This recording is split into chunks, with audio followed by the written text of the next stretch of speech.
বিক্ষোভটা মূলত আমাদের নারীর প্রতি সহিংসতা নিয়ে। আমরা নারীরা কেন এখন নিরাপদ নয়? মাননীয় প্রশাসন মহোদয়, আপনাদেরকে দৃষ্টি আকর্ষণ করছি, আপনারা কি দায়িত্ব পালন করবেন, নাকি আপনারা যদি দায়িত্ব পালন করতে না পারেন চেয়ার ছেড়ে দেন, ঘরে বসে চুরি করে থাকেন? আমরা মেয়েরা আমাদের নিরাপত্তা চাই। আমরা কেন এখন ভয়ে ভয়ে বের হয়ে রাস্তায়? তাহলে কি বলবো আমি মাননীয় ইউনূস উপদেষ্টা আপনাকে বলছি, তাহলে কি আপনাকে প্রশ্নবিদ্ধ করতে চাই? আমরা কি আগে ভালো ছিলাম এটা বলবো আমরা, নাকি এখন ভালো আছি? কোনটা? আপনি কি আপনার ক্ষমতা দেখাবেন, নাকি আমরা রুখে দাঁড়াবো আবার? আমরা ছাত্র জনতা চাইলে সব পারি। আমরা চাই আপনাদের আইন শৃঙ্খলা আমাদের সবার জন্য দায়িত্ব পালন করুক। বিশেষ করে আমরা মেয়েরা বর্তমানে দেখা যায় নিউজ ফেসবুক স্ক্রল করলে দেখা যায় সেখানে ধর্ষণ, সেখানে রাহাজানি, সেখানে চিন্তায়। কেন হবে স্বাধীন বাংলায়? স্বাধীন বাংলায় কেন চিন্তায় হবে? কেন মা বোন ধর্ষণ হবে? কেন? উত্তর চাই আপনার কাছে মাননীয় উপদেষ্টা। মাননীয়, আমাদের নিরাপত্তা কোথায়? আমাদের নিরাপত্তা আমরা নিশ্চিত চাই।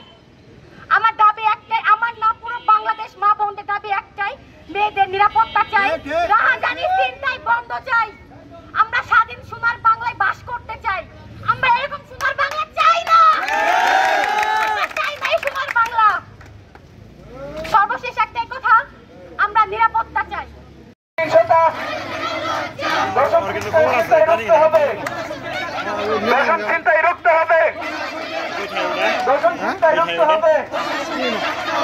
আইনের প্রয়োগ চাই, আইনের প্রয়োগ চাই, আইনের প্রয়োগ চাই। ধরন ছিনতাই ঢুকতে হবে, নারীর প্রতি সহিংসতা, নারীর প্রতি সহিংসতা, দর্শন ছিনতাই রুখতে হবে, দর্শন ছিনতাই রুখতে হবে, দর্শন ছিনতাই রুখতে হবে। আমরা বিশেষ করে আমাদের জামালপুর প্রশাসনের নিকট বিভিন্ন অনলাইনের মাধ্যমে আমরা তাদেরকে সারা দেশ জুড়ে যখন এই ধর্ষকরা যখন তারা বেপরোয়াভাবে ধর্ষণ করে চলছে, তখন আমরা বিভিন্ন মাধ্যমে আমরা প্রশাসনকে অবগত করেছি। আপনারা জামালপুর জেলায় আপনারা সজাগ হন, কিন্তু আমরা দেখতে পেয়েছি আজ এই প্রশাসনের ব্যর্থতার কারণেই গতকাল জামালপুর জেলার আমাদের পার্শ্ববর্তী থানা দেয়ানগঞ্জ থানায় এক প্রতিবন্ধী বোনকে জাকুল নামক এক কুলাঙ্গার তাকে ধর্ষণ করেছে। আমরা পূর্ব থেকে প্রশাসনকে সজাগ করার, তাহলে আমাদের লাভ কি হলো? প্রশাসনের যে ব্যর্থতা, প্রশাসনের ব্যর্থতা আমরা স্পষ্টভাবে দেখতে পাচ্ছি। আমরা প্রশাসনকে আজকের আমাদের এই সমাবেশ থেকে জোরালোভাবে জানাচ্ছি, আপনারা যদি ব্যর্থ হন, আমাদের এমন প্রশাসন দরকার নেই। যদি আপনারা ধর্ষকের বিচার করতে ব্যর্থ হন, তাহলে আমরা এই ছাত্র জনতা এই ধর্ষকের বিচার নিজ হাতে করবে। এবং আমরা আজকের এই সমাবেশ থেকে একটি জোরালো দাবি জানাচ্ছি, যেই দেয়ানগঞ্জের যে কুলাঙ্গার আমার বোনকে ধর্ষণ করেছে, আপনারা তার বিরুদ্ধে ক্রস ফায়ারের আইন করুন, তাকে ক্রস ফায়ারের ওয়ার্ডার দিন। ইতিমধ্যে 24 ঘন্টা পার হয়েছে, আপনারা তাকে ধরতে পারেননি। আমরা আজকের এই সমাবেশ থেকে আপনাদের 24 ঘন্টার আলটিমেটাম দিচ্ছি। যদি আপনারা আগামী 24 ঘন্টার ভিতরে এই কুলাঙ্গারকে ধরতে না পারেন, তাহলে জনগণ তার বিচার নিজ হাতে করবে, তখন প্রশাসনের কোনো হস্তক্ষেপ চলবে না। এবং আমি সেই সঙ্গে আমার বোনদেরকে আমরা স্পষ্টভাবে জানিয়ে দিতে চাই, আপনারা এমন কোন অশ্লীল পোশাক পরে বের হবেন না যাতে আপনাদের থেকে দর্শন করতে বাধ্য হয়। এবং আমি একজন ভাই হিসেবে আমার প্রতিটি বোনের নিরাপত্তার দাবি চেয়ে আমি প্রশাসনের নিকট আমি আমার প্রতিটি বোনের নিরাপত্তার দাবি চেয়ে আমার বক্তব্য শেষ করছি।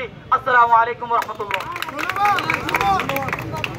এর জন্য লজ্জা, দর্শন চিন্তায় রুখতে হবে, প্রশাসনকে জাগতে হবে।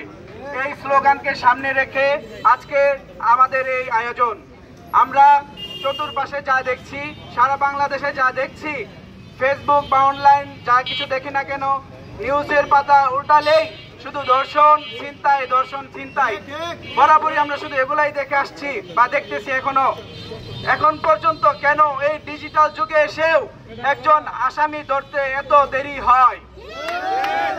এই ডিজিটাল পদ্ধতিতে এসেও একজন আসামি কিভাবে পলাতক থাকে? এই ডিজিটাল পদ্ধতি কম্পিউটার যুগে এসেও কেন আসামি শনাক্ত করা হয় না? আমরা এর জবাব চাই। আর যারা এর অপরাধীকে খুব দ্রুততম সময়ের মধ্যে গ্রেপ্তার চাই, তাহলে জনগণ বিচার নিজ হাতে তুলে নিবে। আমরা আজকের এই প্রোগ্রামের মধ্য দিয়ে প্রশাসনকে আরো জাগ্রত করে দিতে চাই, আমাদের নিরাপত্তার জোর দাবি জানাচ্ছি।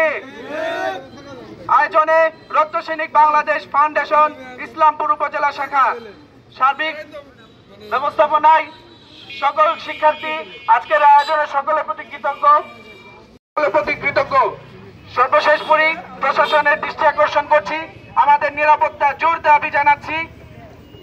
আমাদের ইসলামপুর উপজেলার মধ্যে ধর্ষণ, ছিনতাই, জুয়া, চাঁদাবাজি যত কিছু আছে সকলের বিরুদ্ধে, সব অবৈধ কাজের বিরুদ্ধে প্রশাসনকে এখনই রুখে দাঁড়াবার জন্য অনুরোধ করছি। সাথে আমরাও আছি ইনশাল্লাহ।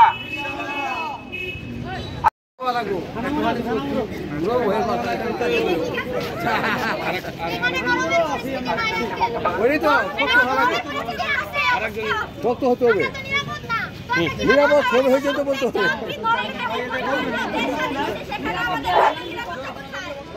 বিসমিল্লাহির রহমানির রহিম।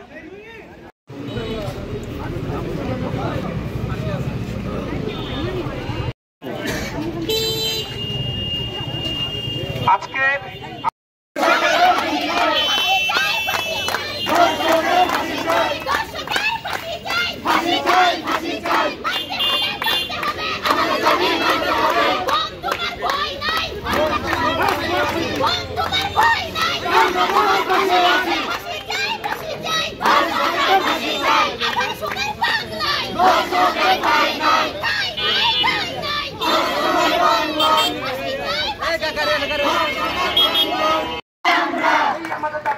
আমাদের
ধর্ষকের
বুঝলাম না সরণ আগে সামনে থেকে।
মানবিক নিঃসন্দেহে, সমাজ কল্যাণ নিঃসন্দেহে।